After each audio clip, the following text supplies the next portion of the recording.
Cesse de chercher la validation à chaque mouvement. N'explique à personne tes progrès. Tu n'as pas besoin des applaudissements des autres pour grandir. Concentre-toi sur ton propre chemin et garde le silence lorsque tu avances. La plupart des gens ne regardent pas, et s'ils le font, ils ne comprennent pas le véritable travail. Tu n'as pas à interrompre une conversation anodine pour te vanter de ta nouvelle routine, ni à afficher les résultats de tes habitudes sur les réseaux sociaux dans l'espoir d'une réaction. Lors d'un dîner, pendant que les autres racontent des anecdotes pour attirer l'attention, tu peux simplement écouter, boire de l'eau, regarder l'heure, acquiescer et garder tes projets pour toi. Le progrès se révèle dans des gestes minimes. Tu refuses une invitation sans donner d'explications inutiles. Tu arrives à l'heure sans annoncer ton emploi du temps. Tu traverses la rue, les yeux rivés sur ton objectif, pendant que d'autres cherchent de la compagnie. Personne n'a besoin de savoir combien de livres tu lis, combien d'argent tu économises, ni combien d'habitudes tu as changé ce mois-ci. Observe comment l'ambiance change. Quand tu arrêtes de parler de ce que tu fais, les questions cessent, les regards cherchent des réponses et n'en trouvent pas. La curiosité se transforme en respect silencieux ou en distance.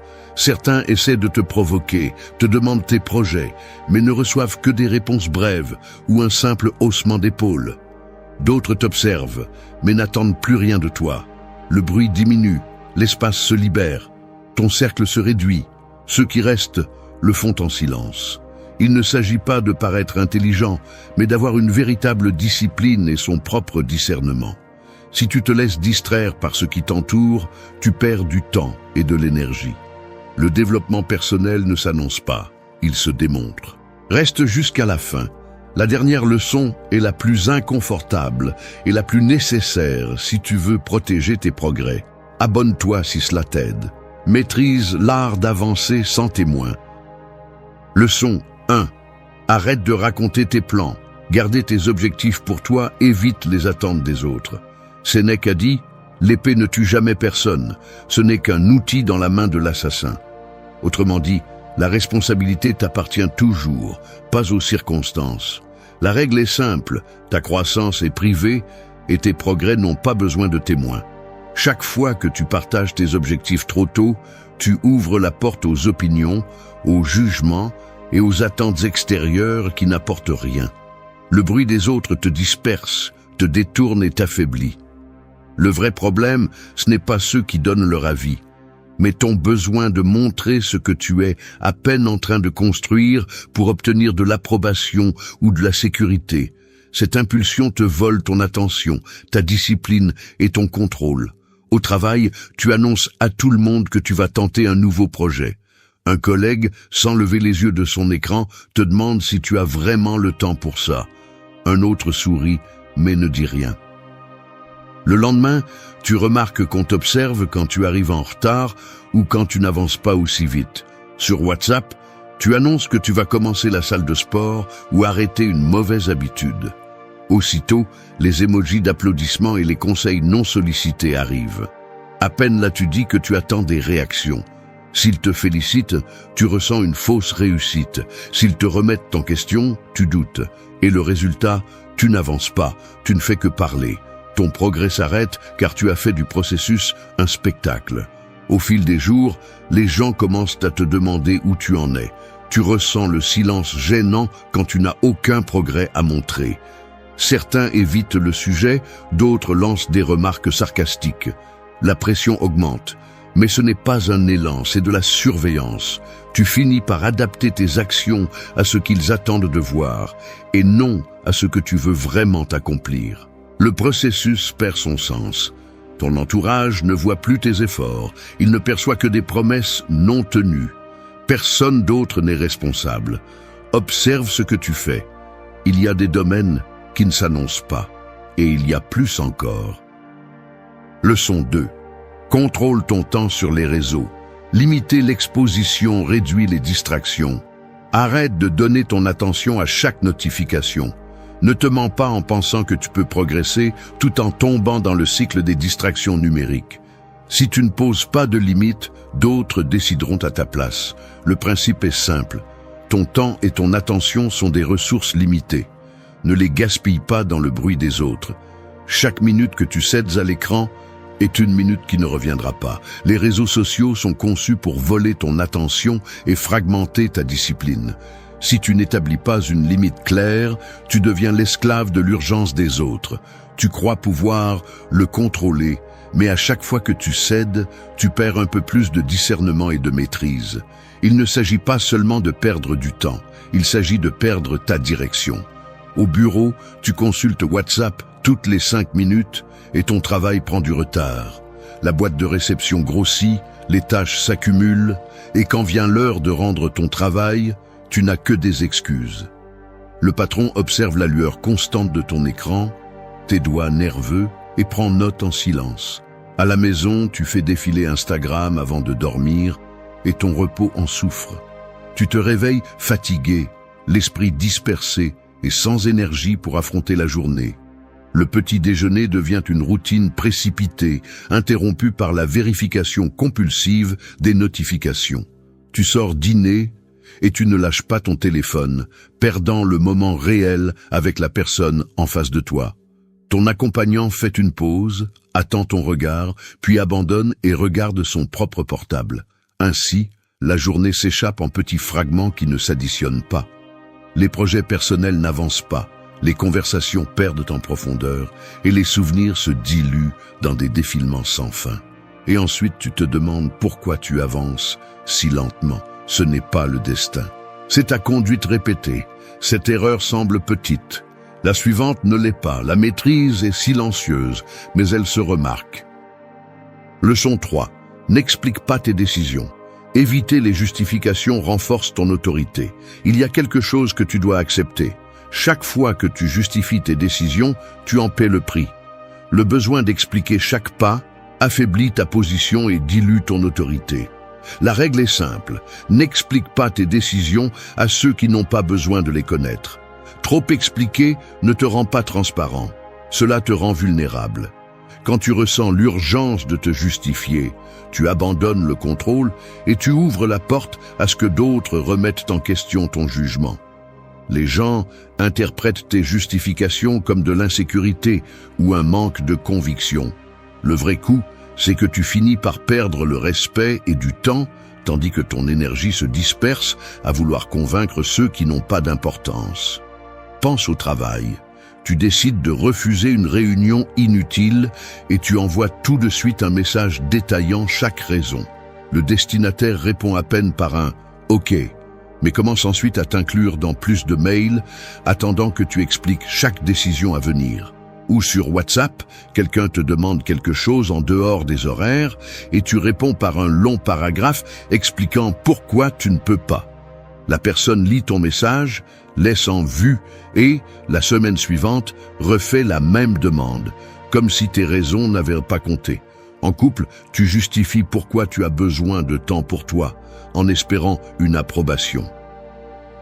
Le silence gênant après ton explication s'installe dans la pièce et le sujet revient lors de la conversation suivante.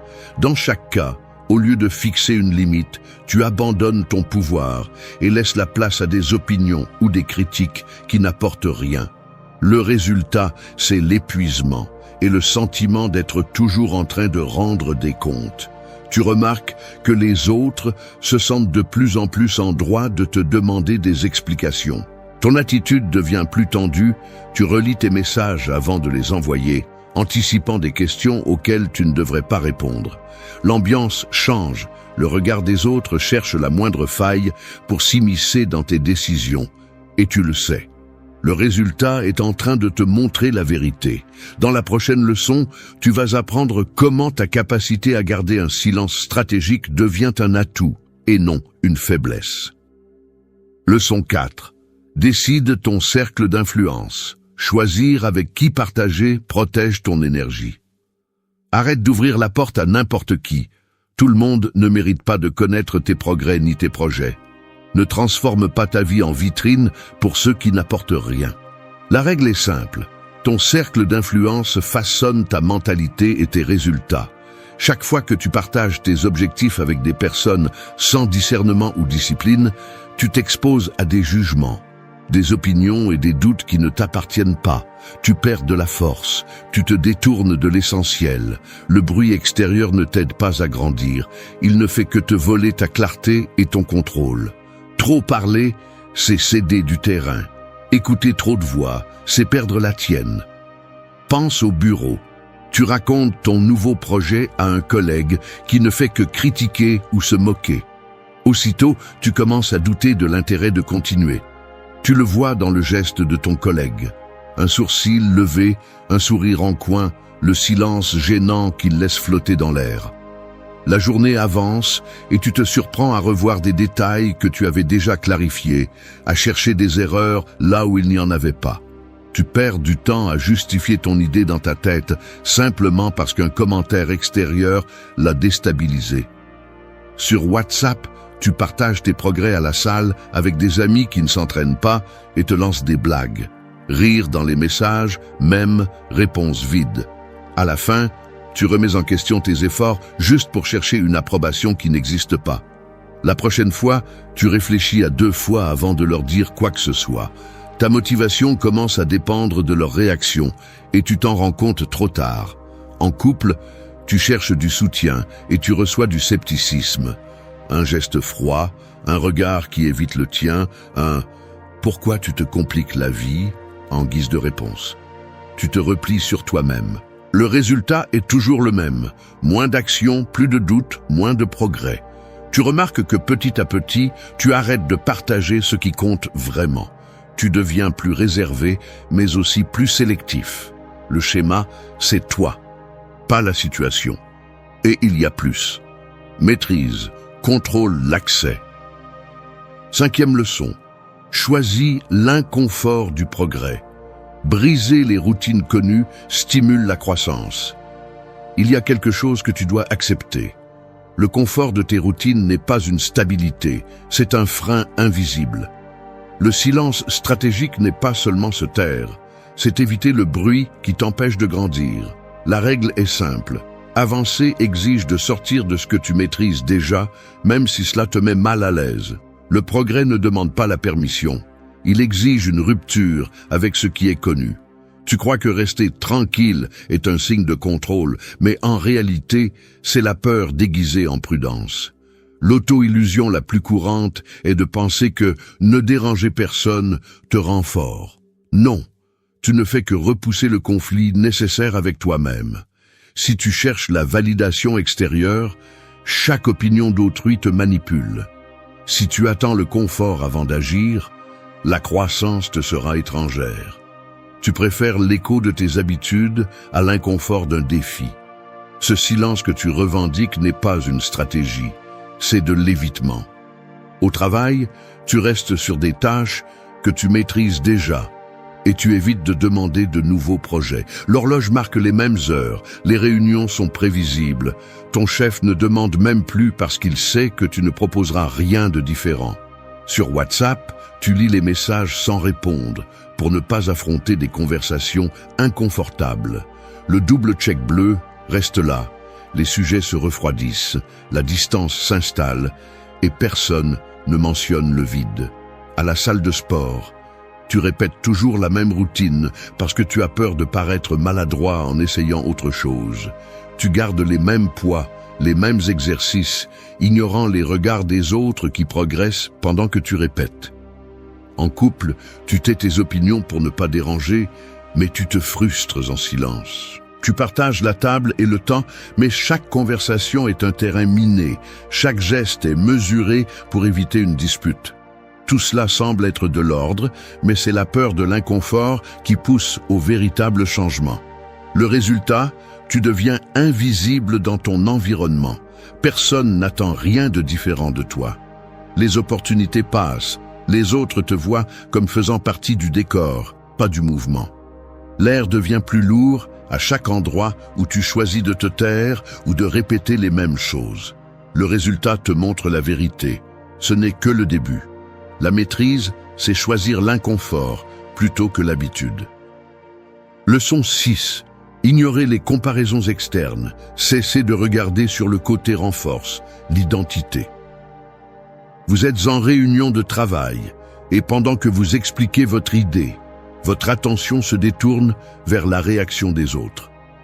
Vous cherchez des signes d'approbation. Si quelqu'un acquiesce, vous vous détendez. Si quelqu'un fronce les sourcils, vous doutez de vous. Sans vous en rendre compte, votre assurance dépend de ce que font les autres, et non de votre propre jugement. La règle est simple, votre progression se mesure à vos propres avancées, pas au rythme ou à l'opinion des autres. Se comparer constamment aux autres vous fait perdre le contrôle de votre propre processus.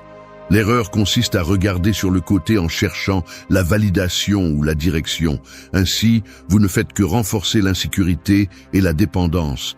La discipline stoïcienne exige un silence stratégique. Vous ne parlez pas de vos projets, vous ne cherchez pas les applaudissements, et vous ne vous laissez pas distraire par les réussites des autres. Chaque minute passée à regarder autour de vous est une minute que vous n'investissez pas dans votre propre développement. L'identité se construit dans le travail silencieux, non dans la compétition bruyante.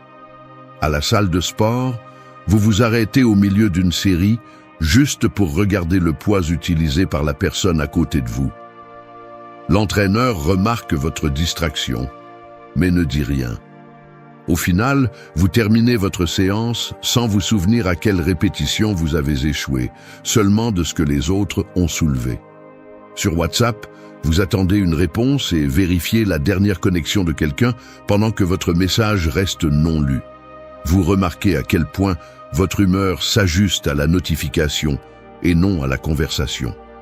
En couple, vous voyez une photo d'une autre relation sur les réseaux sociaux et le silence à table devient plus lourd. Votre attention passe de ce qui vous appartient à ce qui appartient aux autres. L'habitude de regarder à l'extérieur affaiblit votre caractère et vous rend dépendant d'une norme que vous ne contrôlez jamais. Personne n'en parle, mais le changement est visible. Vous doutez, vous vous repliez, et votre présence perd de l'importance dans chaque situation. Le résultat vous montre la vérité. Dans la leçon suivante, vous allez apprendre pourquoi le silence stratégique est bien plus que se taire. C'est une position de pouvoir et de respect véritable. Leçon 7. Ne pas donner son avis sur tout. Garder ses commentaires préserve ton discernement. Ton problème n'est pas le manque d'informations, c'est le besoin constant de valider ton opinion à tout moment. L'erreur consiste à croire que donner son avis te rend toujours visible ou respecté. En réalité, cela te rend prévisible et facile à écarter. La règle est simple, celui qui donne son avis sur tout perd discernement et respect. Parler sans filtre affaiblit ton jugement.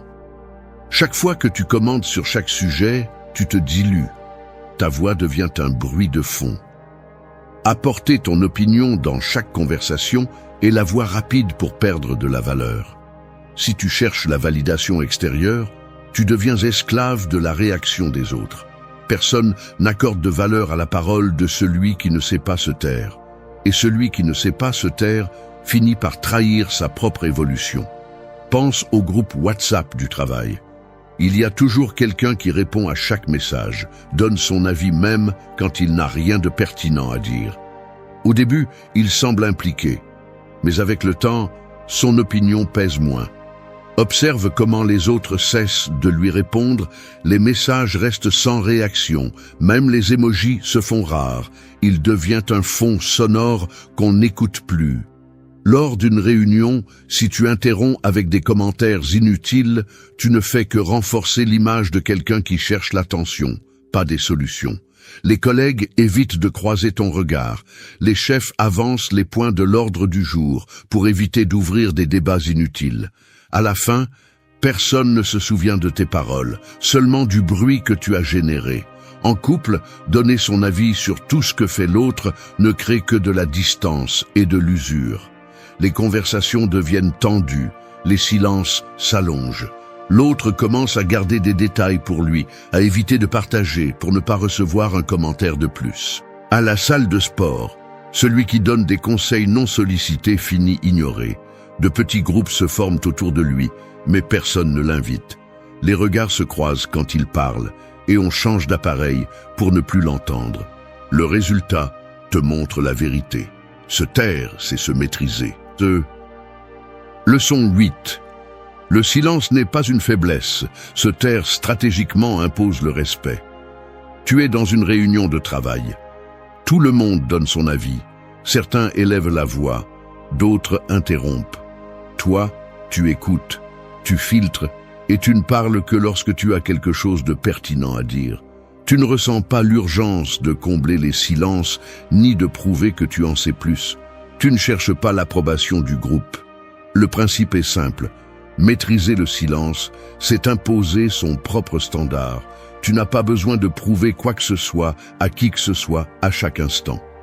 Quand tu parles moins, tu choisis tes mots avec discernement. Le silence n'est pas de la soumission, c'est du contrôle. Tu ne te laisses pas distraire par l'opinion des autres, ni piéger par le besoin de reconnaissance immédiate. Ta priorité, c'est de progresser, pas d'impressionner. Celui qui se retient observe davantage et comprend mieux le jeu. Tu apprends à distinguer l'essentiel du superflu. Dans un chat WhatsApp, tu ne réponds pas à chaque message, juste pour être présent. Tu réponds lorsque tu as quelque chose de concret à apporter, pas pour être visible. Dans une dispute de couple, tu ne tombes pas dans la provocation, ni ne te laisses emporter par le bruit émotionnel. À la salle de sport, tu t'entraînes en silence, sans ressentir le besoin de raconter chaque réussite. La discipline réside dans le contrôle, pas dans l'exposition. Lors d'un repas entre amis, tandis que les autres remplissent l'air d'anecdotes et de plaisanteries, tu te contentes d'écouter. Il y a des moments où ton silence devient lourd et les autres baissent la voix en s'adressant à toi. Au bureau, après une de tes interventions, le groupe observe quelques secondes de pause, mesurant leurs réponses. Même dans l'ascenseur, les gens évitent les conversations futiles avec toi. Le respect se manifeste dans les gestes, regards attentifs, moins d'interruptions, des silences qui pèsent. Le résultat, les gens commencent à peser leurs mots avec toi. Ton silence impose le respect et tu gardes le cap sur ton propre progrès sans gaspiller ton énergie à rechercher des validations extérieures. Au final, ce n'est pas le bruit qui fixe la norme, mais ta décision de te taire quand il le faut. Ce n'est que le début. Leçon 9. Priorise l'action sur l'approbation. Agir sans chercher les applaudissements. Accélère les résultats. Arrête de chercher les applaudissements avant d'agir. Tu n'as pas besoin de témoins pour commencer, ni pour continuer. La véritable croissance se fait en silence, pas sous les projecteurs. La règle est simple. Organise tes priorités et place l'action au-dessus de l'approbation. Lorsque tu laisses le jugement extérieur définir ton rythme, tu perds la maîtrise de ton propre progrès. Le bruit des autres n'est qu'une distraction qui ne fait que nourrir ton ego et affaiblir ton caractère. Si tu attends l'approbation, tu deviens dépendant de l'élan des autres et tu sacrifies ton propre discernement. Le respect de soi se construit dans la discrétion, sans besoin de reconnaissance immédiate. Au travail, pendant que tu regardes ton téléphone en attendant des messages d'approbation après avoir envoyé un rapport, tu perds un temps précieux que tu pourrais investir à améliorer le prochain. L'écran noir reflète ton visage impatient, tes doigts tambourinent sur la table pendant que les minutes passent et que le mail n'arrive pas. À la fin de la journée, la productivité se dilue dans l'attente. À la salle de sport, tu cherches des regards ou des commentaires sur tes progrès au lieu de te concentrer sur ta routine. Tu t'arrêtes pour jeter un coup d'œil si quelqu'un a remarqué le poids supplémentaire sur la barre, mais personne ne dit rien et le muscle ne grandit pas avec l'attention des autres. Même sur WhatsApp, tu envoies des captures de tes réussites en attendant des réponses qui renforcent ton estime de toi. Les applaudissements digitaux arrivent, mais ils ne suffisent jamais. Tu finis par vérifier la conversation au milieu de la nuit, cherchant une autre réaction. Tout cela n'est que du bruit. Le vrai progrès se mesure à ce que tu fais quand personne n'applaudit. Les résultats ne mentent pas, le rapport amélioré, la force accrue, la tâche accomplie. L'environnement reste le même, la différence est en toi. Le résultat te montre la vérité. Dans la leçon suivante, tu vas voir comment établir des limites concrètes pour que ta discipline ne dépende pas de l'humeur de ton entourage. Fais ce que tu as à faire. Leçon 10. Pose des limites à ce que tu partages. Garder des informations personnelles réduit la vulnérabilité. Musonius Rufus a dit « Les paroles d'un philosophe qui ne guérissent aucun mal de l'homme sont vides ». En d'autres termes, la connaissance sans action n'est que divertissement. Le principe est simple, chaque donnée personnelle que tu livres sans discernement est un risque que tu choisis d'assumer. Dévoiler tes projets, tes problèmes ou tes réussites à n'importe qui ne te donne pas de pouvoir. Cela te fait perdre le contrôle.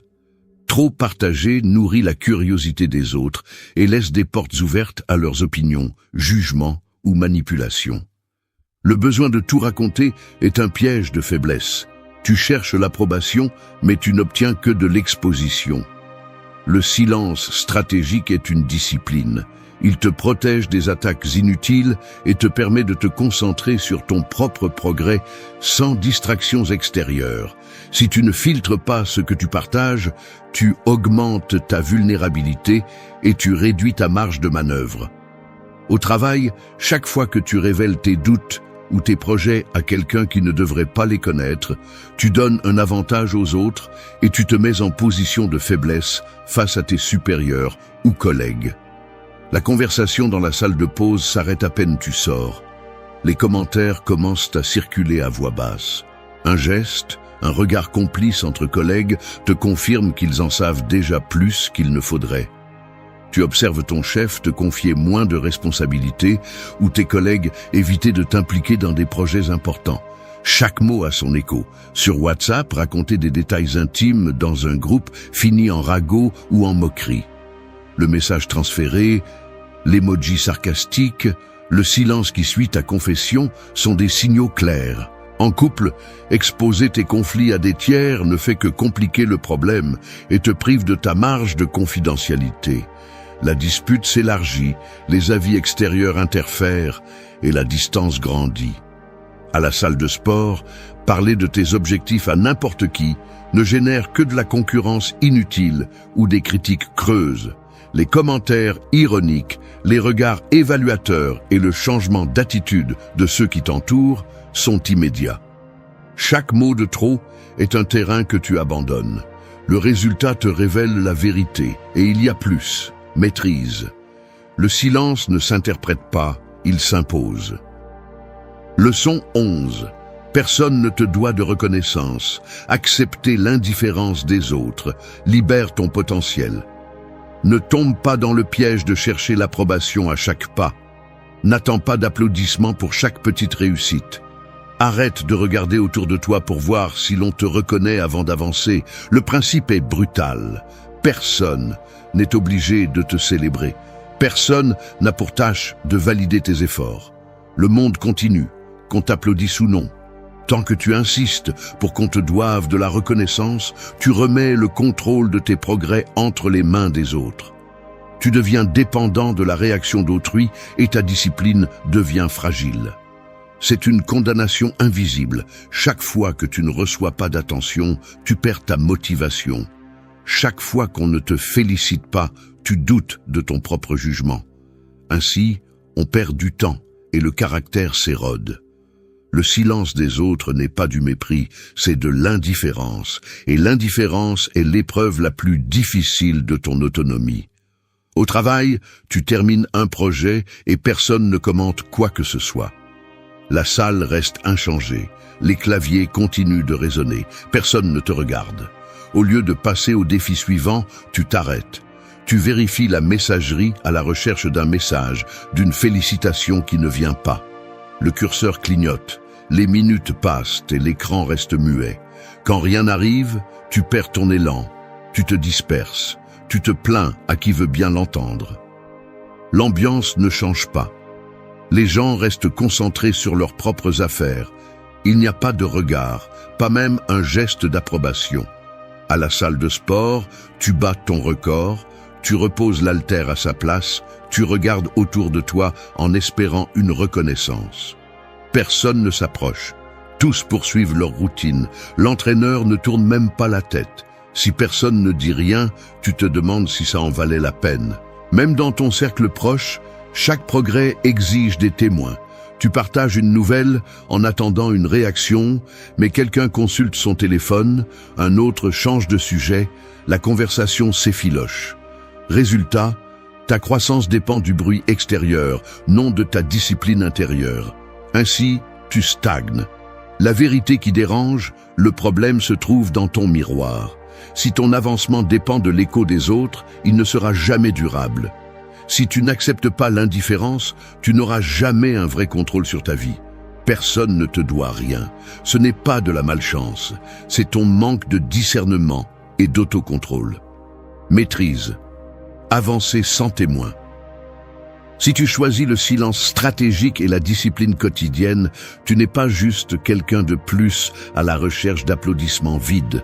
Tu es quelqu'un qui construit dans l'ombre, sans demander la permission, ni chercher l'approbation. Tu es le genre de personne qui comprend que ta valeur ne se mesure pas à ce que tu montres, mais à ce que tu cultives en privé. Ta croissance n'est pas un spectacle, c'est une conviction. Ton cercle n'est pas une foule, c'est un filtre. Si tu privilégies l'action à l'opinion, si tu mets des limites à ce que tu partages, si tu ignores le besoin de reconnaissance extérieure, alors tu ne fais pas qu'avancer. Tu deviens quelqu'un d'imperturbable, difficile à manipuler, impossible à distraire.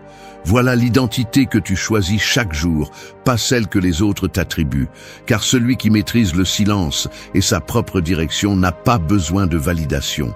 Il a besoin de résultats.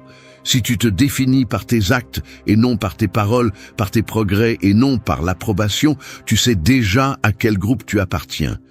Les autres, eux, ne font qu'observer de l'extérieur. Dis en commentaire quelle leçon t'a le plus marqué. C'est cela qui te définit. Faire face à des personnes toxiques est un défi courant, mais la façon dont nous réagissons peut changer toute la dynamique. Avez-vous déjà remarqué à quel point un commentaire négatif peut rester dans votre esprit plus longtemps qu'un compliment? C'est comme une tache sur votre chemise préférée qui ne disparaîtra pas. C'est là que réside votre pouvoir, dans la capacité de voir cette tache et de décider de ne pas la laisser gâcher votre journée.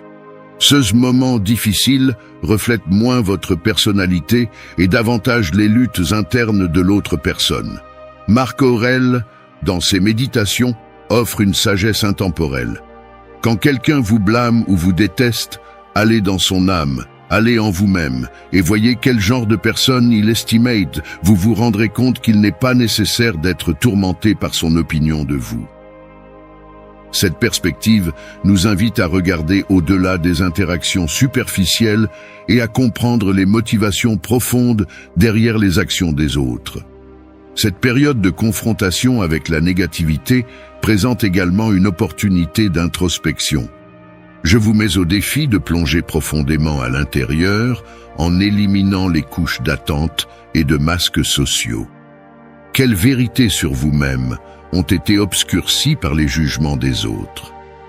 Permettez-vous à la négativité de quelqu'un d'autre de définir votre journée ou votre valeur? Embarquons ensemble dans ce voyage de découverte de soi, en trouvant des stratégies non seulement pour faire face aux personnes toxiques, mais aussi pour renforcer notre conscience de soi. Ci-dessous, je vais révéler 11 façons intelligentes de gérer les personnes toxiques selon la sagesse stoïcienne. Avant de commencer, je vous invite à laisser un like et à vous abonner à la chaîne pour ne plus rien manquer de cette sagesse et aider ce message à toucher plus de personnes. Maintenant, commençons. 1. La conscience de soi. Vous avez probablement rencontré quelqu'un qui semble appuyer sur tous les mauvais boutons, ces gens qui transforment une bonne journée en tempête émotionnelle. Nous les qualifions de toxiques car ils propagent la négativité comme un nuage de fumée, obscurcissant notre clarté mentale et émotionnelle. Mais et si je vous disais qu'il existe un moyen de purifier l'air et de naviguer dans cette fumée sans se perdre? Tout commence par la connaissance de soi. La connaissance de soi est un outil puissant. Tout comme savoir que vous êtes allergique à la fumée vous fait l'éviter, comprendre vos réactions face aux personnes toxiques peut vous aider à maintenir la distance émotionnelle nécessaire pour préserver votre bien-être. Cela implique un processus introspectif dans lequel vous analysez vos émotions et vos comportements. Ce faisant, vous pouvez identifier les situations qui vous déclenchent et comment réagir de manière à maintenir votre équilibre émotionnel. Imaginez que vous disposez d'une boussole interne qui vous guide à travers la tourmente. Cette boussole est votre conscience de soi, vous permettant de reconnaître quand vous êtes emporté par la négativité et vous donnant la possibilité de changer de cap. Il s'agit d'un processus continu de réflexion et d'ajustement au cours duquel vous apprenez à faire la distinction entre vos émotions et les influences extérieures, vous permettant ainsi de prendre des décisions plus conscientes et alignées sur votre bien-être. Deuxièmement, le pardon et la mémoire. Pensez aux étoiles qui brillent malgré l'obscurité qui les entoure. Ces étoiles sont les personnes qui ajoutent de la valeur à votre vie, éclairant votre chemin avec compréhension et empathie. En revanche, les trous noirs représentent des individus toxiques qui vous entraînent dans l'obscurité, vous privant de joie et d'énergie. Naviguer dans cette danse cosmique des relations sans se laisser aspirer par ces trous noirs nécessite une combinaison de courage et de sagesse. Imaginez-vous comme un vaisseau spatial propulsé par le pardon et la mémoire. Le courage qui vous anime est le pardon, une cellule de puissance qui vous permet de voler plus haut que toute influence toxique. Pardonner n'est pas un acte de faiblesse mais de libération. Elle vous libère du fardeau du ressentiment, vous permettant d'avancer avec légèreté et clarté. Cependant, chaque vaisseau spatial a besoin d'un système de navigation. C'est votre mémoire, gardienne des leçons apprises, qui vous rappelle de faire un détour lorsqu'un trou noir connu apparaît sur votre chemin. Chaque rencontre avec la toxicité n'est pas une chaîne qui vous lie, mais un point sur la carte des étoiles de votre vie qui vous guide vers des orbites plus sûres. Chaque leçon apprise en traitant avec une personne toxique, chaque émotion bouleversante devient un phare qui éclaire votre chemin et vous aide à éviter de répéter les mêmes schémas. Cette combinaison de pardon et de mémoire est la boussole qui vous guide à travers la constellation complexe des relations, vous permettant de garder le cap vers une vie plus pleine et plus consciente. Troisièmement, la stabilité émotionnelle. Naviguer dans la vie entourée de personnes toxiques peut être comme marcher dans un brouillard dense où chaque pas semble incertain et chaque interaction peut vous désorienter. Mais la stabilité émotionnelle, cultivée par le stoïcisme, peut dissiper ce brouillard, vous ramenant à la clarté et au contrôle. Pensez à quelqu'un qui, quel que soit le chaos qui l'entoure, ne semble jamais dérangé, quelqu'un qui reste ferme comme une montagne face à la tempête. Il ne s'agit pas d'être indifférent ou froid, mais de reconnaître que la seule chose qui est réellement sous notre contrôle est la façon dont nous réagissons au monde extérieur. Le stoïcisme nous enseigne que notre pouvoir réside dans notre réaction et non dans notre volonté de contrôler l'incontrôlable. Cette perspective nous permet de respirer et de trouver un espace de calme en nous, même au milieu du chaos. Lorsque nous sommes confrontés à la toxicité, nous canalisons notre stoïcisme intérieur. Au lieu de nous laisser emporter par le drame, nous prenons un moment pour respirer, réfléchir, puis agir dans un lieu de calme rationnel. C'est comme être dans l'œil d'un ouragan. Tout est sauvage à l'extérieur, mais calme à l'intérieur. Cet espace nous permet d'observer le chaos sans nous y laisser prendre, en reconnaissant que, comme les nuages dans le ciel, ces moments de négativité passeront. Alors, la prochaine fois que vous vous retrouverez au milieu de la négativité, rappelez-vous que vous êtes l'architecte de votre paix. Développez une force intérieure basée sur le calme et la résilience. Il ne s'agit pas d'ignorer la négativité, mais de la reconnaître sans lui permettre de définir vos actions. En acceptant ce défi, vous devenez plus fort et inébranlable face à l'adversité, naviguant dans la vie avec sérénité et détermination. 4. Fixez des limites. Imaginez que chaque interaction que vous avez est comme un coup de pinceau sur la toile de votre journée. Certains traits sont vibrants et exaltants, plein de couleurs et de vie, apportant énergie et joie. Cependant, d'autres traces sont sombres et lourdes, laissées par des personnes toxiques qui drainent votre vitalité et votre enthousiasme. Ces coups de pinceau sombres peuvent déformer l'ensemble de votre chef-d'œuvre, changer le ton de votre journée et affecter votre humeur et votre perception de vous-même. Fixer des limites, c'est investir judicieusement son énergie, comme un peintre qui choisit soigneusement les couleurs et les zones de la toile qu'il souhaite mettre en valeur. Il ne s'agit pas d'agir avec arrogance ou dédain, mais avec la calme détermination d'un stoïque qui connaît sa valeur et la valeur de son temps. Cette sagesse vous permet de décider avec qui et comment vous souhaitez interagir en préservant votre paix intérieure et votre bien-être émotionnel.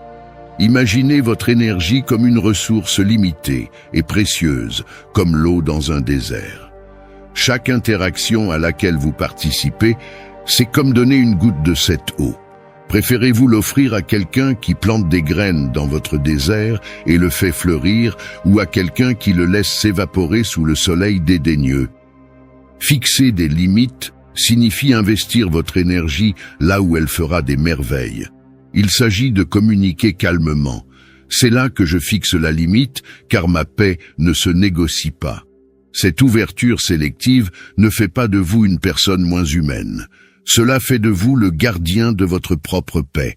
C'est un acte d'estime de soi et de sagesse, pas d'agression. Cela signifie se respecter suffisamment pour fixer des limites claires et fermes. Ce faisant, vous protégez votre énergie et garantissez que seuls ceux qui apportent réellement de la valeur et de la positivité à votre vie ont accès à votre espace émotionnel. Cinquièmement, l'intelligence énergétique. Partager un espace avec quelqu'un dont l'énergie ressemble à une tempête peut mettre à l'épreuve même les esprits les plus calmes. Ces personnes peuvent déstabiliser votre état émotionnel, vous faisant vous sentir épuisé et désorienté. L'intelligence énergétique est votre boussole dans ces situations, vous guidant pour maintenir votre équilibre et votre bien-être. Considérez votre énergie comme une barrière protectrice, un peu comme les murs d'une ville ancienne qui préservent votre paix et empêchent toute négativité indésirable d'entrer. Cette barrière n'est pas impénétrable, mais elle vous permet de contrôler quelles influences vous laissez entrer et lesquelles vous décidez de bloquer. Tout comme vous sélectionnez soigneusement le carburant que vous mettez dans votre voiture pour garantir ses performances optimales, vous pouvez également choisir comment réagir et interagir avec les personnes qui consomment de l'énergie. Répondre avec patience et compréhension ou choisir de ne pas vous engager peut être votre super carburant, optimisant votre bien-être émotionnel et vous gardant sur un cap stable. Il ne s'agit pas d'éviter les conflits à tout prix, mais de s'armer de sagesse et de prendre des décisions qui correspondent à votre paix intérieure. L'exploitation de cette intelligence va au-delà de la maîtrise de soi. Il s'agit de créer autour de vous un espace si ancré que même la tempête la plus puissante ne puisse ébranler vos fondations. Imaginez-vous être un arbre profondément enraciné dans la terre, immobile, non pas parce que le vent ne souffle pas autour de vous, mais parce que vous maîtrisez l'art de vous pencher et de vous balancer avec lui sans se briser. Cette force et cette flexibilité désamorce l'énergie toxique et ne lui laisse d'autre choix que de se dissiper ou de passer à autre chose. Réfléchissez à la façon dont vous avez géré votre énergie face à l'adversité. Pensez à ces moments où vous vous êtes senti dépassé par la négativité de quelqu'un d'autre. Comment avez-vous répondu? Avez-vous laissé sa tempête assombrir votre ciel ou avez-vous brillé encore plus fort, les guidant tous les deux vers le calme? Ce voyage ne consiste pas à cesser d'être affecté, mais à reconnaître qu'il existe en vous une réserve de force et de sagesse, prête à affronter tout défi qui se présente à vous. Faites une pause, respirez et souvenez-vous du pouvoir que vous possédez. À l'avenir, comment allez-vous canaliser cette énergie et cette intelligence non seulement pour protéger votre paix, mais aussi pour éclairer la voie aux autres? N'oubliez pas que le véritable test de votre force intérieure n'est pas la façon dont vous évitez la tempête, mais la façon dont vous dansez sous la pluie. Sixièmement, concentrez-vous sur les objectifs. Lorsque vous jetez votre dévolu sur quelque chose que vous voulez vraiment, l'enthousiasme et la clarté de votre objectif peuvent donner l'impression que vous êtes sur un chemin clair et que vous avancez sans entrave vers votre objectif. Cependant, la réalité est que vous rencontrerez inévitablement des personnes ou des situations qui freineront votre morale et mettront votre détermination à l'épreuve. La clé pour relever ces défis est d'adopter un état d'esprit axé sur les solutions qui non seulement vous permet de rester concentré, mais transforme également les difficultés en opportunités de croissance personnelle et d'intelligence émotionnelle. En vous concentrant sur vos objectifs, vous devenez l'architecte de votre propre expérience. Imaginez un marin qui, face aux tempêtes en haute mer, ne s'arrête pas pour se plaindre du mauvais temps, mais ajuste ses voiles et continue d'avancer. De même, face à des éléments négatifs ou à des obstacles, au lieu de les laisser vous faire dérailler de votre chemin, vous pouvez rediriger votre énergie vers la recherche de solutions et rester sur la bonne voie. Cette approche vous permet d'envisager chaque défi comme une leçon, une opportunité d'aiguiser vos compétences et de renforcer votre résilience. Adopter un état d'esprit axé sur les solutions signifie qu'au lieu de vous concentrer sur les problèmes, vous vous concentrez sur ce que vous pouvez faire pour les surmonter. Cette perspective proactive vous aide non seulement à rester motivé, mais vous permet également de gérer les situations difficiles avec une attitude positive et constructive. Cela fait de vous une personne qui ne se laisse pas vaincre par les circonstances, mais qui utilise plutôt chaque obstacle comme tremplin vers un plus grand succès et un plus grand épanouissement. Septièmement, cherchez du soutien. Tout au long de notre vie, nous rencontrons des personnes dont la présence ressemble à un nuage d'orage, chargé d'énergie négative et de défis. Faire face seul à ces situations peut être accablant et épuisant, mais rechercher du soutien ne montre pas de faiblesse, révèle la sagesse. Partager vos difficultés avec quelqu'un qui comprend peut éclairer des chemins que vous n'avez jamais vus auparavant, ouvrant de nouvelles possibilités et perspectives. Rechercher du soutien est un acte d'autocompassion et de force. Imaginez que vous essayez de soulever seul un poids énorme. Imaginez maintenant que quelqu'un d'autre arrive pour vous aider, allégeant le fardeau et vous permettant d'avancer plus facilement. Voici comment fonctionne le soutien émotionnel. En partageant vos fardeaux, non seulement vous réduisez votre propre stress, mais vous permettez également aux autres de vous donner leur point de vue et leur sagesse. Ce sont ces personnes qui renforcent notre détermination, nous rappelant le pouvoir de notre propre force mentale. Ce sont ceux qui, par leur empathie et leur compréhension, nous aident à voir plus clairement nos situations et nous encouragent à avancer lorsque nous nous sentons découragés. En recherchant et en acceptant du soutien, nous cultivons un réseau de relations significatives et solidaires qui nous enrichissent et nous soutiennent en cas de besoin. De plus, rechercher du soutien signifie également être ouvert aux commentaires et aux conseils, qui peuvent être un catalyseur de croissance personnelle.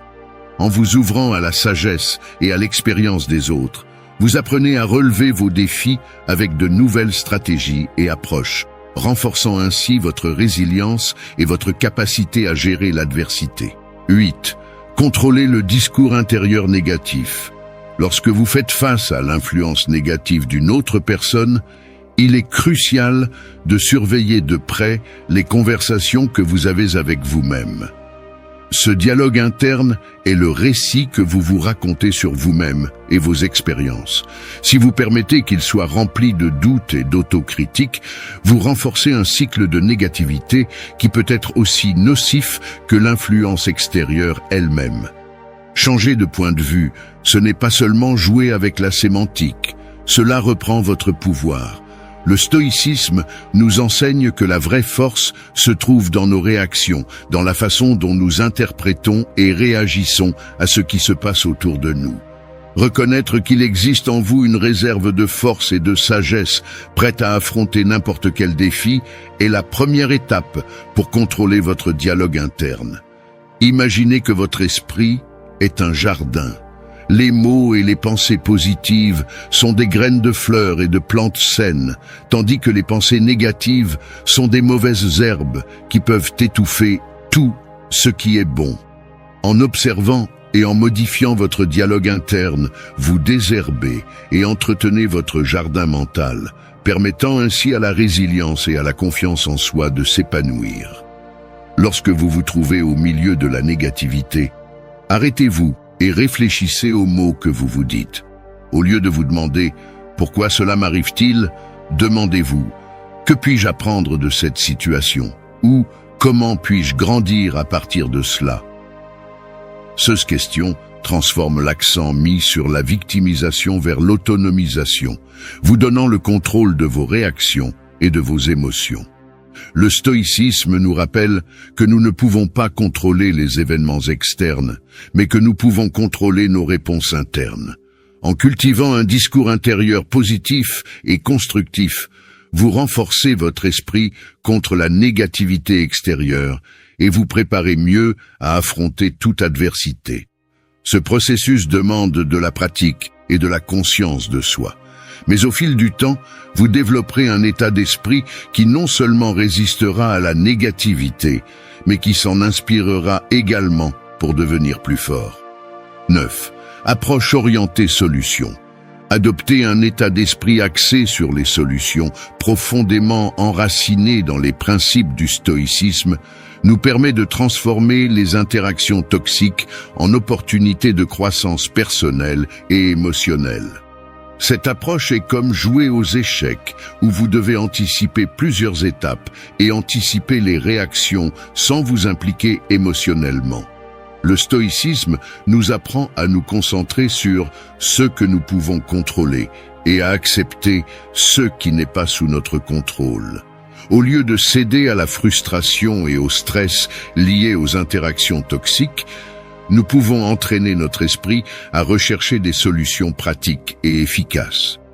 Cela implique un changement de perspective, passant d'une mentalité réactive à une mentalité proactive.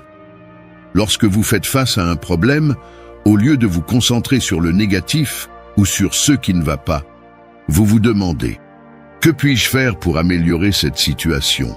Imaginez avoir affaire à un collègue qui sape constamment vos efforts. Au lieu de réagir avec colère ou ressentiment, adoptez un état d'esprit axé sur les solutions. Analysez la situation d'un point de vue objectif. Qu'est-ce qui motive leur comportement ? Comment pouvez-vous gérer la situation de manière à minimiser les conflits et à maximiser la coopération ? Peut-être pourriez-vous aborder le problème directement par une conversation honnête, fixer des limites claires ou trouver des moyens de collaborer plus efficacement. Cette approche améliore non seulement votre capacité à résoudre des problèmes, mais renforce également votre résilience émotionnelle. En anticipant les réactions possibles et en planifiant vos réponses, vous gardez le contrôle de la situation et évitez de tomber dans le jeu de la négativité. Chaque défi devient une opportunité d'apprendre, de grandir et de développer des compétences qui vous serviront tout au long de votre vie. 10. Évitez les discussions inutiles. Faire face à des personnes toxiques, c'est comme naviguer dans un labyrinthe dans le noir. Chaque tournant peut conduire à une impasse et chaque interaction peut donner l'impression de se heurter à un mur. La clé pour gérer ces situations n'est pas d'attaquer tous les murs que vous rencontrez, mais de décider quels chemins valent la peine d'être empruntés. Reconnaître quand il vaut mieux ne pas réagir peut vous éviter bien des maux de tête. Toutes les batailles n'en valent pas la peine, et parfois la chose la plus puissante que vous puissiez faire est de garder le silence. Ce n'est pas un signe de faiblesse, mais de sagesse et de maîtrise de soi. Le silence peut être plus fort que n'importe quel mot, car il montre que vous ne laissez pas la négativité vous contrôler. Imaginez une situation où une personne toxique essaie de vous provoquer avec des commentaires blessants. Au lieu de vous lancer dans une dispute qui ne mènera nulle part, vous choisissez de ne pas réagir. Cet acte de ne pas répondre préserve non seulement votre paix intérieure, mais désarme également l'autre personne. Un manque de réaction peut désamorcer un conflit et envoyer un message clair. Vous ne laisserez pas la négativité vous affecter. 11. Détection de fausse convivialité. Toutes les étincelles ne doivent pas nécessairement se transformer en feu, surtout lorsqu'il s'agit de personnes toxiques. La fausse convivialité peut être votre extincteur, un outil pour reconnaître quand quelqu'un fait semblant d'être à vos côtés, tout en empilant silencieusement du bois pour alimenter les flammes. Apprendre à détecter cette fausse chaleur est crucial pour se protéger contre les relations toxiques. Le langage corporel ne ment pas. Un sourire qui n'atteint pas les yeux, un ton de voix qui manque de sincérité ou des gestes qui ne correspondent pas aux mots sont des signes que quelque chose ne va pas. L'observation de ces modèles est essentielle pour maintenir des relations saines. Reconnaître le manque de sincérité dans les interactions vous permet de prendre des décisions éclairées sur qui laisser entrer dans votre vie et qui garder à distance.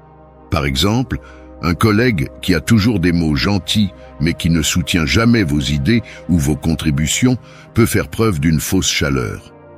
Cette personne peut sembler amicale en surface, mais ses actions révèlent un manque de véritable soutien.